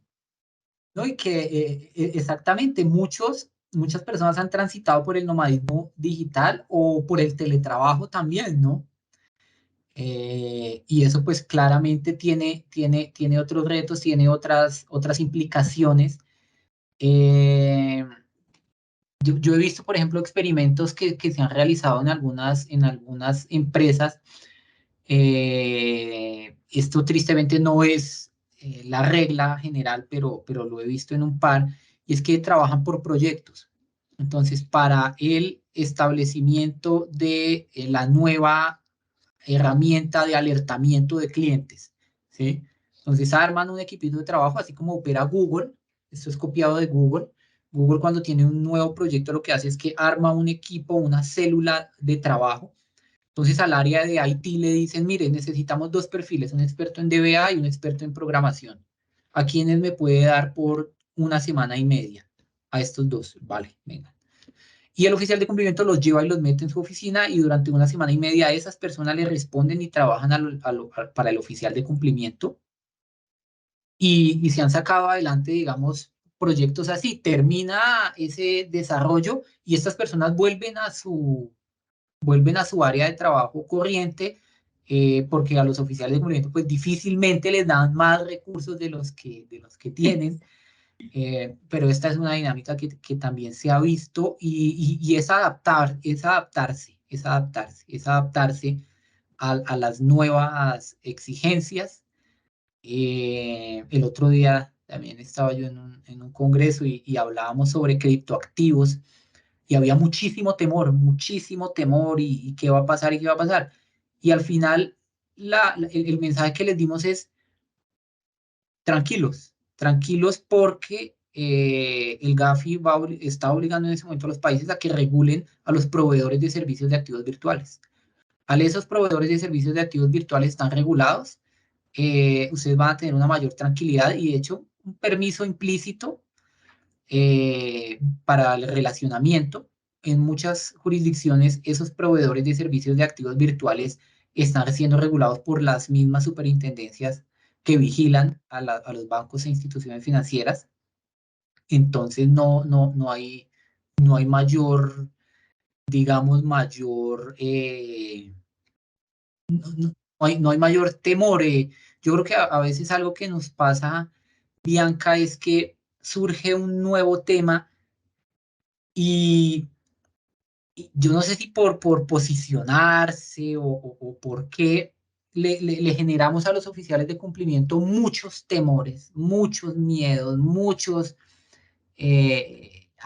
amenazas en el horizonte, y nuestro horizonte siempre es gris y siempre está lleno de problemas, incertidumbres, y realmente no. Realmente, para el caso concreto de los criptoactivos, pues yo creo que lo mejor es esto que viene, que es la regulación a estos proveedores y a estos exchange, eh, y el riesgo real no está con ellos, no está con ellos. Estas son grandes organizaciones, y el riesgo está en nuestros usuarios, donde siempre ha estado.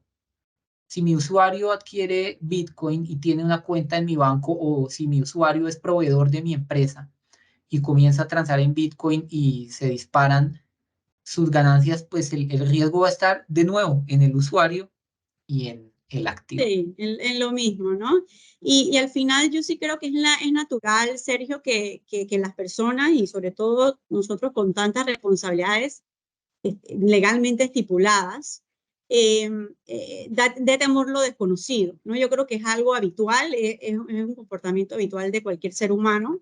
Lo que sí es importante es cómo atendemos ese temor y lo que nos va a ayudar a poder sobrellevar nuestro día a día es el conocimiento, ¿no? El conocimiento como estas charlas que tenemos, el conocimiento de lo que investiguemos, de fuentes obviamente confiables, incluso lo que hablábamos en el comité de capacitación de Asocupa, esta interacción que tenemos como en casa, ¿no? Entre oficiales, las experiencias, yo creo que ahí es donde está el que nos da esa seguridad, esa tranquilidad de poder qué hacer y cómo atender estas cosas. No esperando perfeccionismo, no esperando de que vamos a saber todo, no esperando que voy a saber la macro de Excel, no esperando sino saber cómo atender las diferentes cosas que se nos vienen, ¿no? Yo creo que es importante. Y ya para último, y liberarte, Sergio, y la verdad que ya, pues yo creo que ya estamos sobre la hora y el tiempo. Eh, a mí me llamó mucho la atención lo del metaverso. Obviamente me parece súper innovador y yo sí lo veo que ya es algo cada vez más cerca, ¿no? No tan a futuro. Y a lo mejor la tendencia de nosotros como oficiales de cumplimiento pudiese ser, ay no, cuando llegue, hablamos, ¿no? Cuando llegue hablamos, ¿no? Ahorita mismo hay muchas cosas que todavía estamos lo tenemos en el tintero y cuando llegue ese tema entonces vemos a ver qué se hace, investigo y la verdad que los oficiales de cumplimientos usualmente somos muy resolutivos, ¿no? Vamos buscando a ver cómo vamos solucionando. Entonces, pero a mí me llamó mucho la atención y voy aquí a sacar un poco la cédula. Esto me recordó mucho, estuve hablando un poco que era el metaverso. No sé si tú te acuerdas esa película de Total Recall noventera, que era sobre una empresa de vacaciones virtuales. Sí, Imagínate, sí, en el 1990, las películas, ¿no? Yo siempre digo, si pasa en las películas, pasa en la vida real, ¿no? con Entonces, seguridad. y le tomaban a los clientes y bueno, ¿y cómo es el modelo de mujer perfecta? ¿Y cómo es esto? ¿Y cómo es lo otro? Entonces, hacían como un perfil, ¿no? En la empresa y la verdad que sí, sí es algo que lo vemos innovador, pero es algo que siempre ha estado ahí como en la duda, ¿no?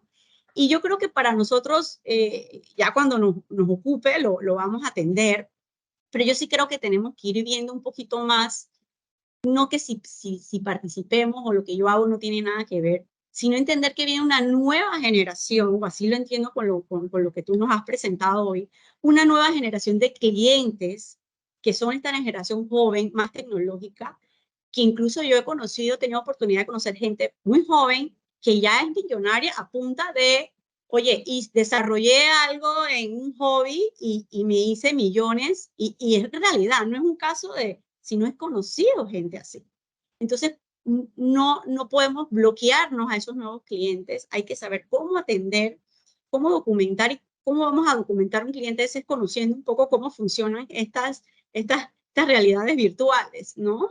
Además, ahí capaz a la asociación se nos ocurre en algún futuro poner ya como dijiste tú, igual va a haber temas de prevención que atender, una aula de capacitación virtual, ¿no? Entonces, ¿Eh? hay que ir pensando en eso y no verlo como algo casi, esto no me compete, ¿no? ¿Qué opinas tú de eso? Yo estoy completamente de acuerdo contigo y justamente en esa nueva generación de oficiales de cumplimiento, que es uno de los temas en los que estoy trabajando, yo aprovecho para promover esos nuevos temas que me parecen interesantísimos. Uno de los temas que tiene esa nueva generación de oficiales de cumplimiento es la generación de valor real para las organizaciones. Eh, y no solo en esta profesión o en este cargo, sino en muchos otros, a veces el enfoque reactivo es el que, digamos, genera una desventaja comparativa en relación con estas nuevas generaciones, ¿no? Estas nuevas generaciones que parecen tener muy claras las cosas, ¿no? Estamos hablando de una nueva generación a la que le ofrecen un contrato formal rígido y dicen no, no lo acepto.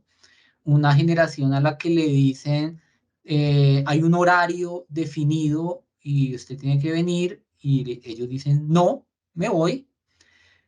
Una nueva generación que se atreve a soñar, ¿no? Y hay sueños de todo tipo. Y cuando uno lo piensa desde un punto de vista lógico, lo que ellos hacen tiene todo el sentido, tiene todo el sentido.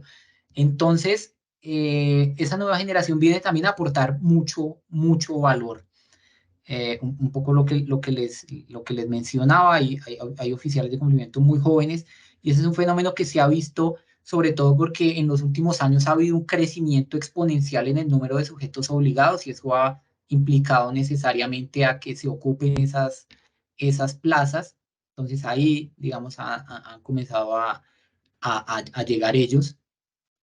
Y creer que esto no me va a tocar es, a mi modo de ver, el peor error que puede cometer un oficial de cumplimiento. Yo conocí muchos que miraban hacia otro lado cuando se les hablaba de criptoactivos. Y esto fue hace no pocos años, hace pocos años, hace pocos años.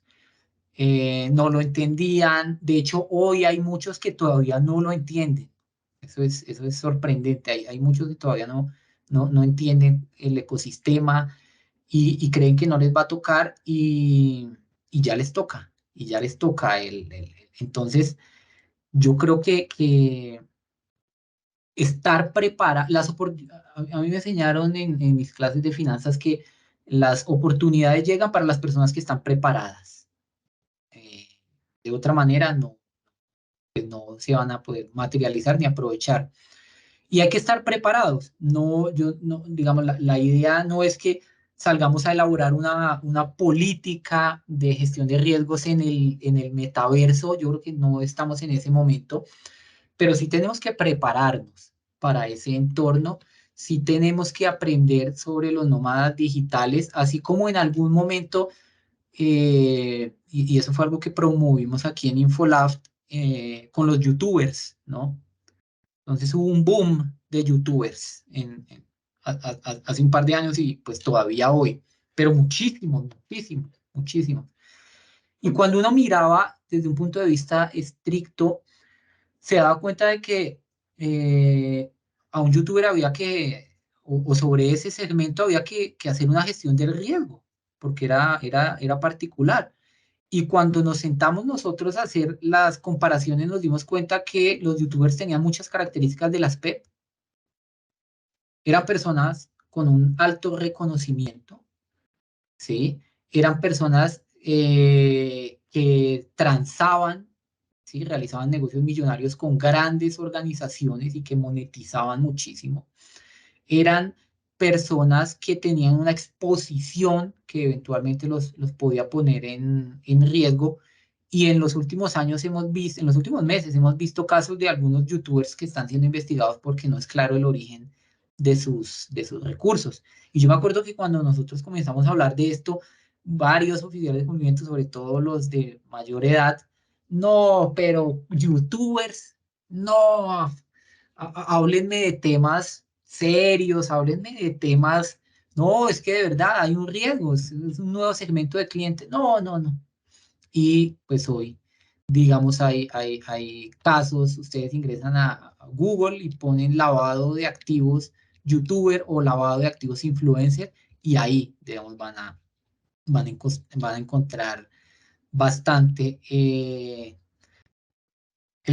El oficial de cumplimiento de una casa de bolsa que aquí en Colombia se vio involucrada en un enorme y terrible caso judicial. En alguna entrevista posterior que yo le hice, me dijo una frase que creo que él la había tomado de otro espacio, y es que al que no cambia, la vida lo cambia, me decía él. Al que no cambia, la vida lo cambia. Y Heráclito también, hace miles de años, se le atribuyó haber dicho que lo único fijo en la vida es el cambio. Entonces, esa es la invitación. Hay libros muy buenos, muy interesantes, hay videos en YouTube, hay muchas formas de capacitarse y aprender sobre esto que no son rígidas, y vale, pues, por supuesto, muchísimo, muchísimo la pena. Bueno, Sergio, imagínate, ahí nos hubiéramos podido quedar con un café Sí, sí, hablando sí. tantos temas, ¿no? Y la verdad que en nombre de la asociación y sobre todo el comité de capacitación, queremos agradecerte nuevamente pues, por tu participación y la pasión que le metes a estos temas, la verdad, nos las transmites y bueno, al igual que todos los miembros, donde siempre pues, siempre tenemos buena participación de todos y queda muy marcado el compromiso con todos estos temas que todos tenemos en las actividades que hacemos, la verdad, ¿no? Y las nuevas tendencias, los retos. Y bueno, a los miembros, me imagino, Lorena, ahí que va a quedar la grabación en los canales habituales para que pues puedan acceder. Y nada, y después te contactamos, Sergio, para lo de las conferencias, la verdad que es súper interesantes, con Candelario, Lorena y el comité, pues a ver, coordinamos para ver las exposiciones. No sé, Lorena, ¿querías decir algo? Bueno, sí, la capacitación, primero que todo, darle gracias a Sergio, súper interesante el tema, de verdad nos han nutrido bastante, un tema tan innovador. Y sí, la capacitación quedará grabada en el canal de YouTube, ya se ocupa. Y posteriormente les enviaremos también los certificados de participación a cada uno de los que están presentes el día de hoy. Sergio, también ahí vi que estaban pidiendo un poquito sobre ti, así que ahí se los mandamos también. Bueno, Sergio, ahí estamos en contacto. Muchísimas Muchísimas gracias, gracias. Sergio. Muchísimas gracias y bienvenidos a este entorno fascinante que nos depara a todos nosotros. Invitadísimos, por supuesto, a seguir las publicaciones que estamos realizando periódicamente sobre estos temas y espero verlos muy pronto en una próxima oportunidad. De nuevo, mi gratitud con ustedes por este espacio. De seguro así Al será. igual, Sergio. Gracias. Un abrazo a todos los miembros Chao, también. gracias, Bianca. Hasta Bye. luego. Chao, Sergio.